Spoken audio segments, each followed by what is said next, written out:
Hi, I'm Rabbi David Nesenoff. Stay tuned. Taped with Rabbi Doug is next. We're gonna see Rabbi Doug. We're gonna see Rabbi Doug. We're gonna see Rabbi Doug on your TV tonight. But Daddy, I want to watch Monday Night Football. Forget about Monday Night Football. There's no other thing we're gonna watch on Monday but Rabbi Doug. Yeah, Rabbi Doug on TV tonight. We're gonna see Rabbi Doug. Oh, everybody talk about that. Shalom and welcome to Taped with Rabbi Doug. I am here today with Rabbi David Nesenoff.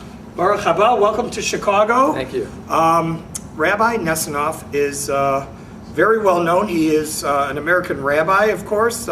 Did his undergrad at Yeshiva University, and then was at Jewish Theological Seminary, where he received his ordination.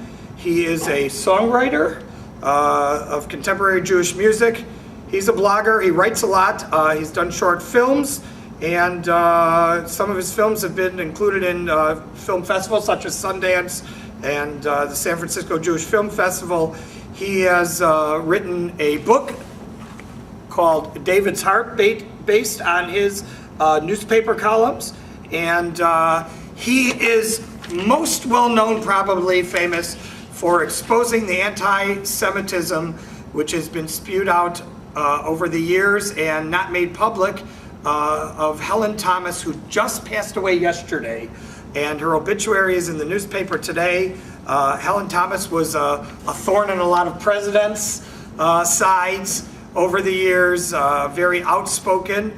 She always said she respected the office of the presidency, but she always said they owed the truth and she would really be on their sides. And then in 2010, she said to the rabbi, she said, tell him to get the hell out of Palestine, go back to Germany and Poland. She said this to you, and it went viral on the internet, thanks to you. And she was forced to resign. Her very, very prominent position in the media became no longer prominent, and that's because of what went on. In May of 2010, a father and his teenage son traveled to Washington, armed with a media pass and a flip camera. Little did they know they were about to change not only their own lives, but send a ripple across the country, and indeed the world. The place, the Jewish Heritage Celebration on the White House lawn. The players, David Nesenoff, rabbi, blogger, filmmaker. Helen Thomas, White House media correspondent for 50 years, covered 10 presidencies, sat in the front row at presidential news briefings, known as the Dean of the White House Press Corps.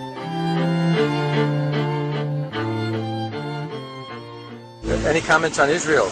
We're asking everybody today. Any comments Tell them on to Israel? get the hell out of Palestine. Ooh. Any better comments? Helen is one. Remember, these people are occupied, and it's their land. It's not German, it's not Poland. So where should they go? What should they do? They go home. Where's the home? Poland. So the Jews, Germany. You think Jews go back to Poland and Germany? And America and everywhere else.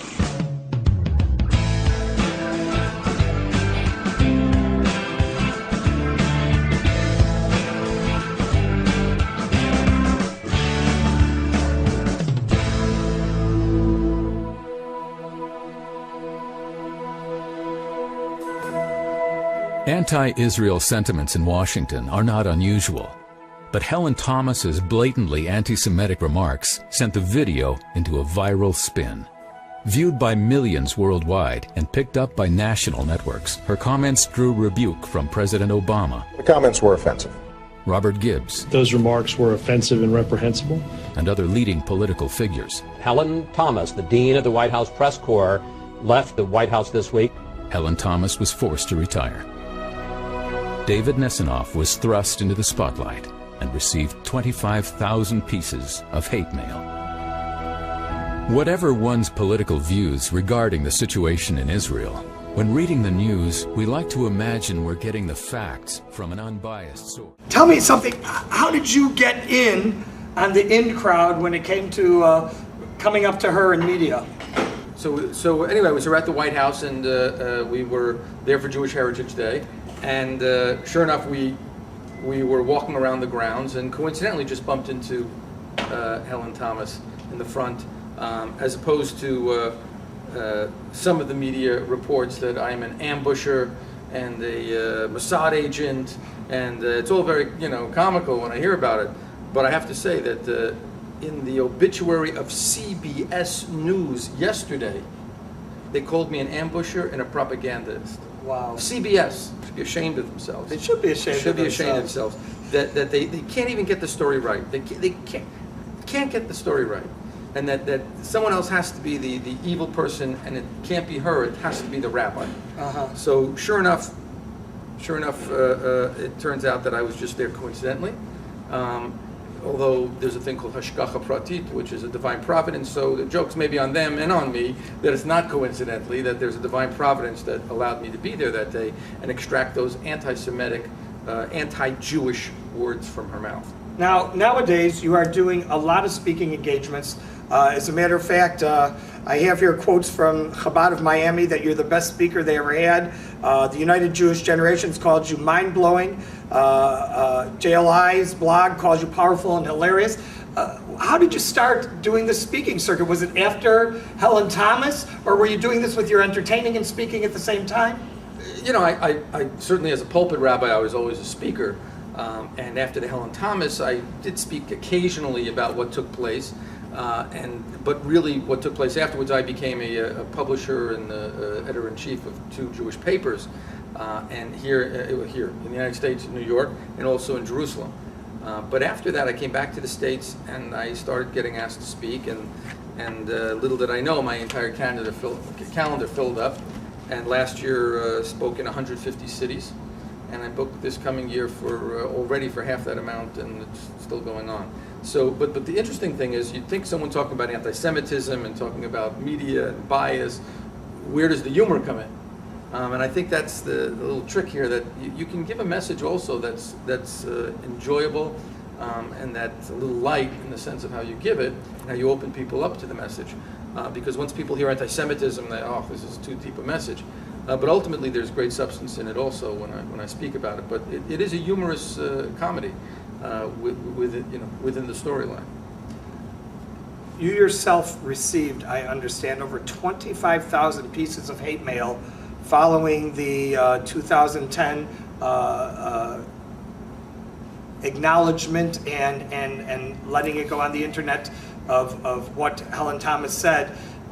When people found out about this, they started sending you this hate mail. Were there death threats within the hate mail? Were you scared? Were you worried about traveling? We had tens of thousands of hate mails, some death threats.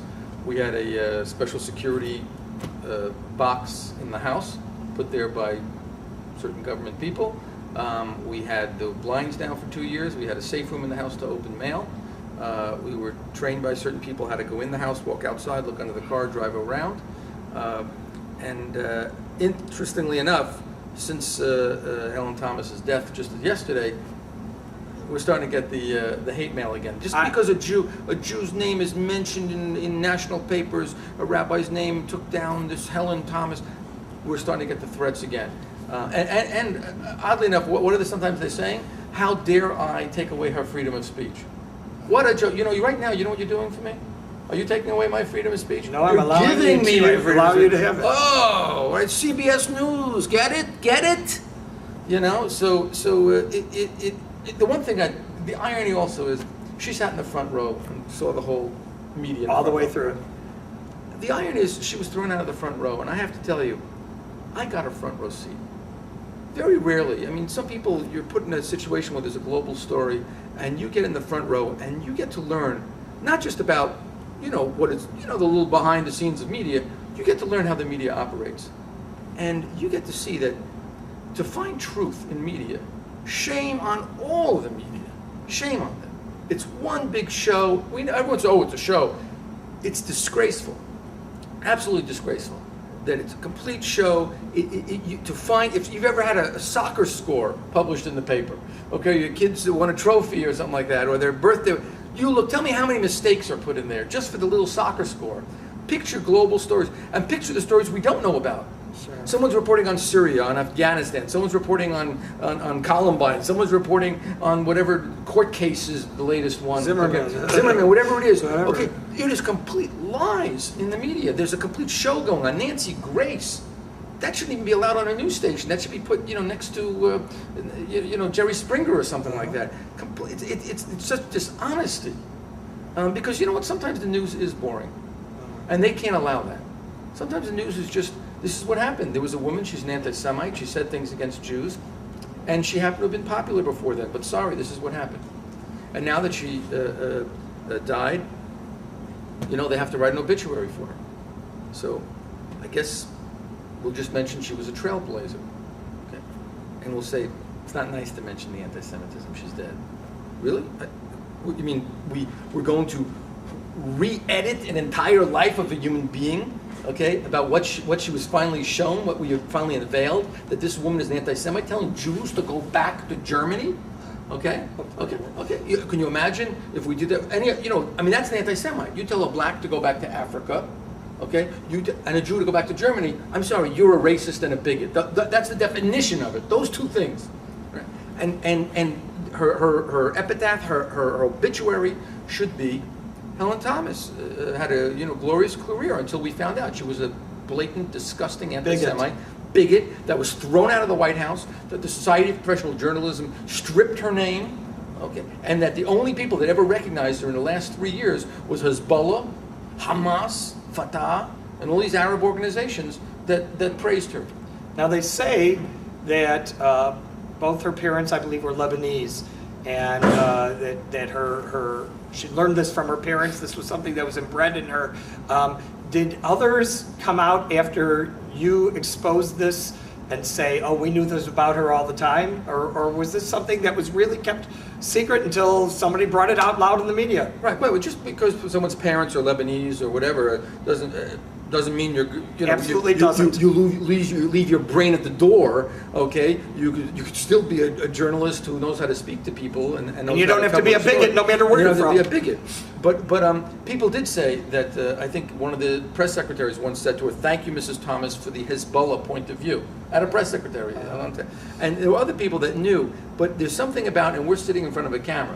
There's something about capturing something on the camera and having it in people's face, that you see it. Court cases today, if it wasn't on the camera, it didn't happen. If it's on the camera, it happened.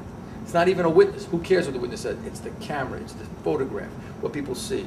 So when they saw Helen Thomas was up front like that saying, tell them to get the hell out of Israel, Palestine, and go back to Germany and Poland. And she didn't say the settlements. Right. She didn't say, oh, the West Bank, tell them to get the hell out of the West Bank and go back to Tel Aviv.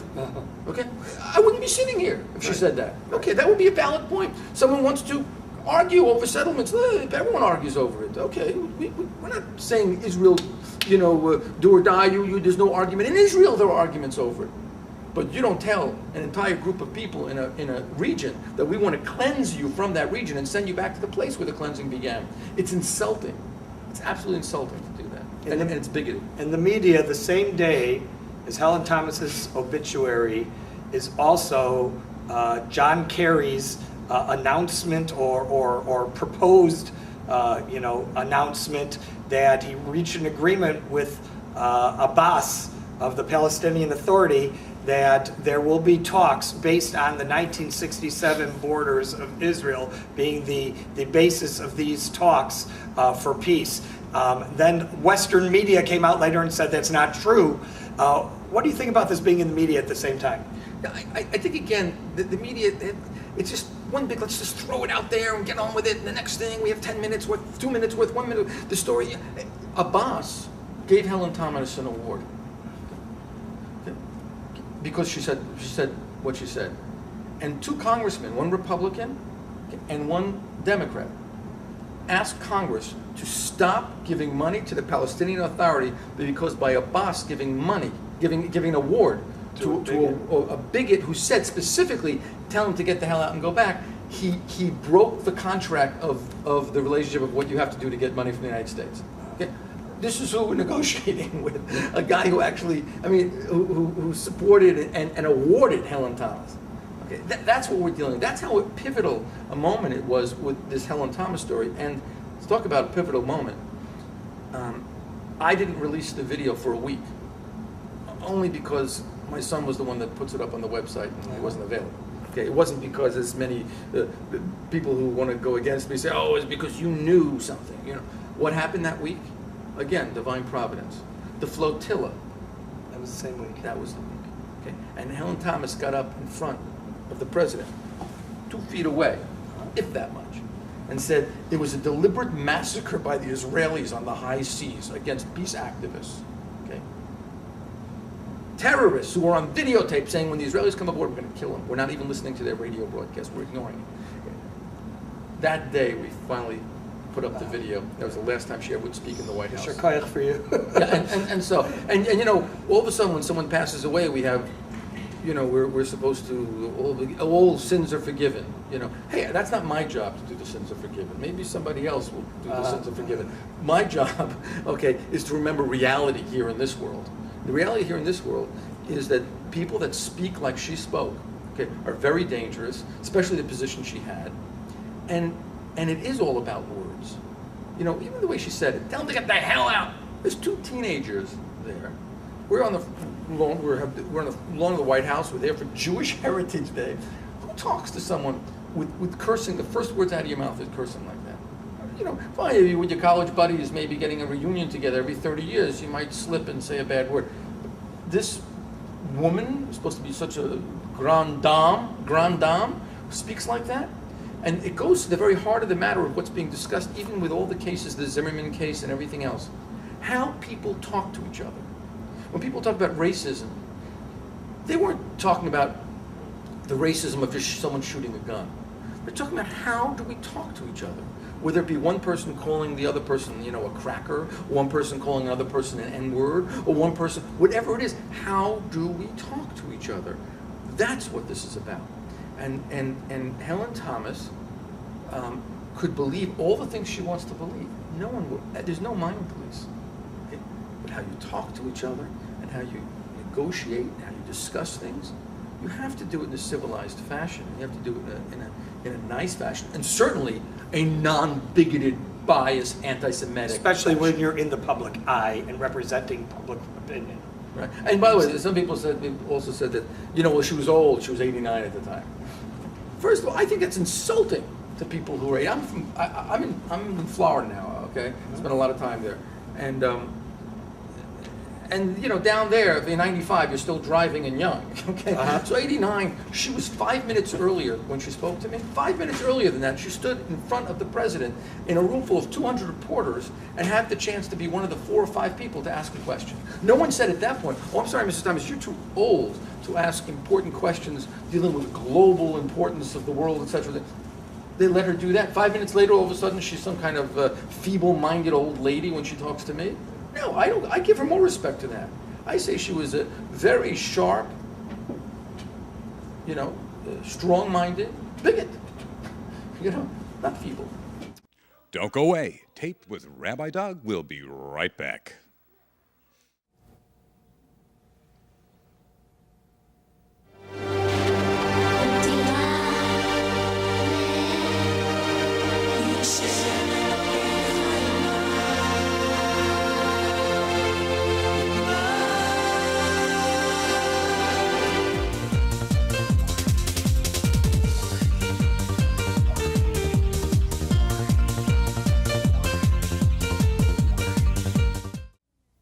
I am an American. I am an American. I am an American. I am an American. I am An American. I am an American. I am American. I am an American. I'm an American. I'm an American. I am American. I am an American. I'm an American. I am an American. I am an American.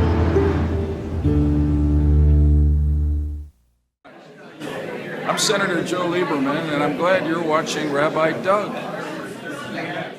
I'm here with Rabbi David Nesenoff, speaker, rabbi, entertainer, and We are talking about his career and about, right now, Helen Thomas, who passed away, and the obituaries in today's paper, and his exposing her for her anti-Semitic remarks when she said that we Jews should all go back to Germany and Poland and the United States and wherever we live and get out of Israel. So this is just an amazing thing that you should be here in Chicago to be on Taped with Rabbi Doug the day after she dies. I want to know, along the way with everything you've done, when you look at the political situation, Israel made some internal announcements which have become public that they are not focusing on their borders as much right now as they are as internal terrorism for defense, because there is not a stable country around them that has the real power to attack in a military style.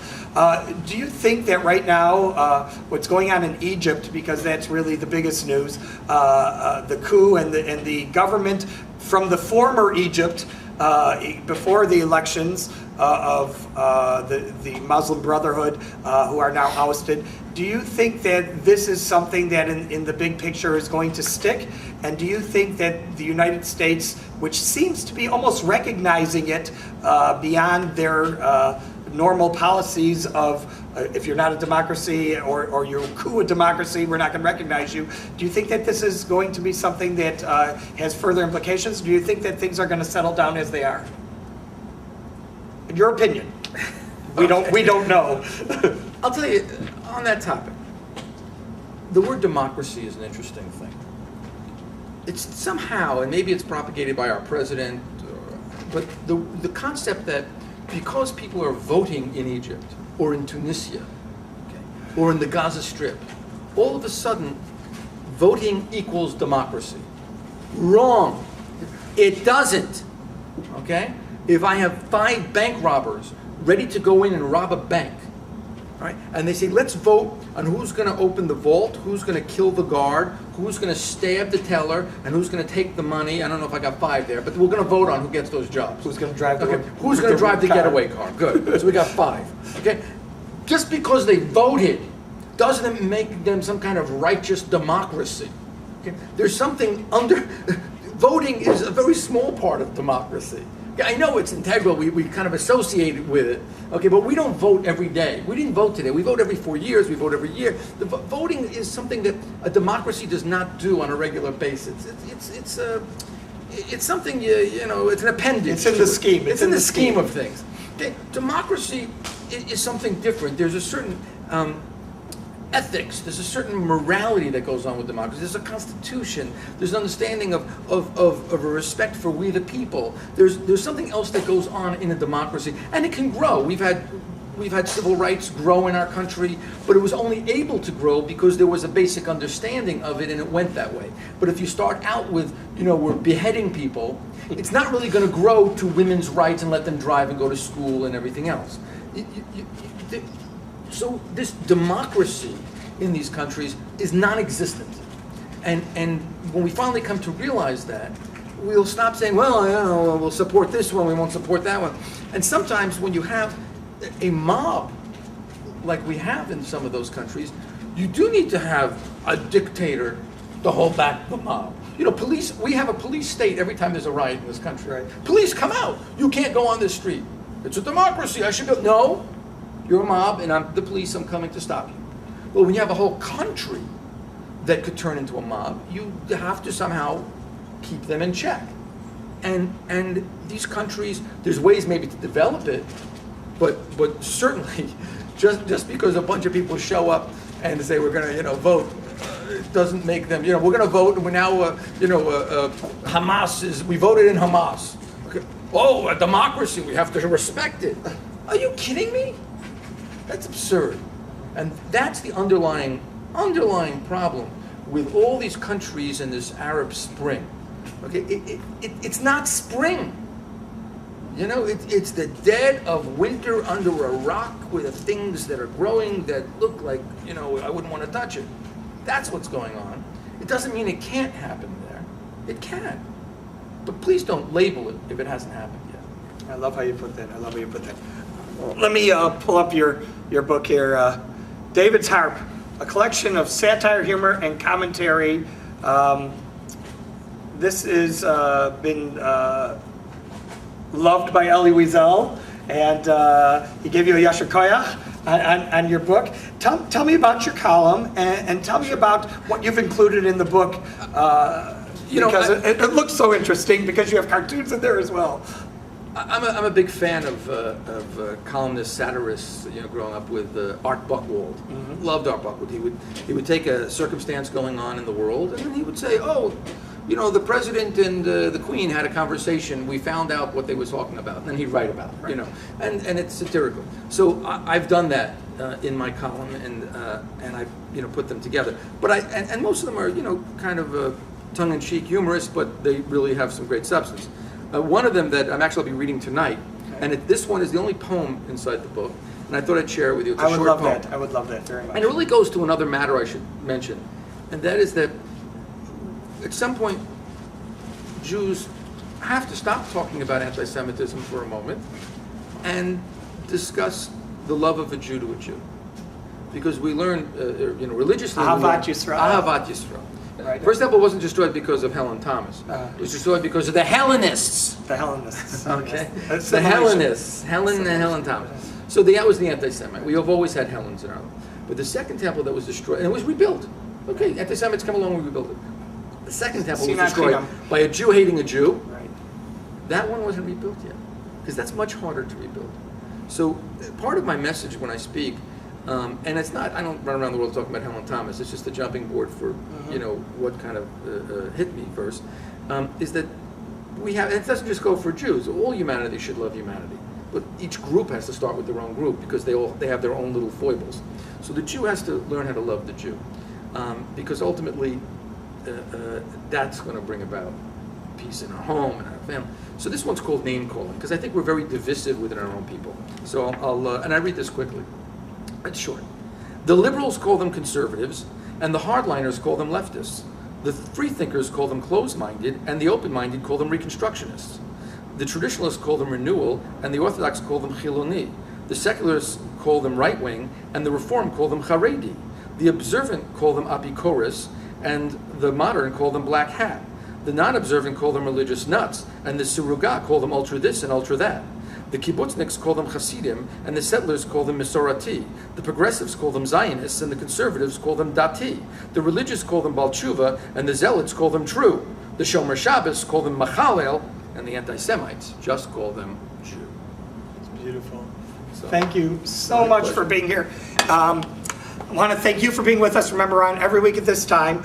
If you'd like to email Rabbi Nesenoff or drop me a note, you can send the email to info@tvrabbi.com, and I will forward it to him, and I know he'll get back to you. And remember, you can check out our website, www.tvrabbi.com, where you can watch this show and other shows that have aired on the web. I want to thank you once again, Rabbi David Nesenoff, for being on the show with us, and hope to see you next time right here on Taped with Rabbi Doug. Shalom, everyone.